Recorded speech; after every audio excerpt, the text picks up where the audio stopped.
Mobile data is on but internet is not working.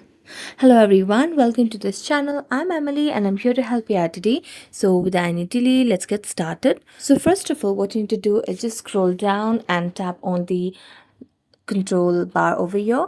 Now here you can see you can or airplane mode over here. So just tap to toggle this on and just wait for a while. Just wait for 2 to 3 seconds and then toggle it off again. And a lot of times just by turning on airplane mode for a few seconds can help you solve the issue of mobile data's internet access.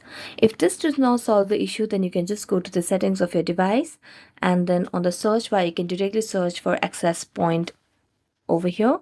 Now tap on access point names and here you'll be able to see the access points or that depends on the phone and the networks that you have on your device. Here at the very bottom you can see the option of reset. Now as you tap on reset, you'll be able to reset the default APN settings over there and your mobile data will be turned on and your internet will also work. So thank you so much for watching this video. If you enjoyed watching it, don't forget to like, subscribe and hit the bell notification for more updates. That's it for today. See you next time.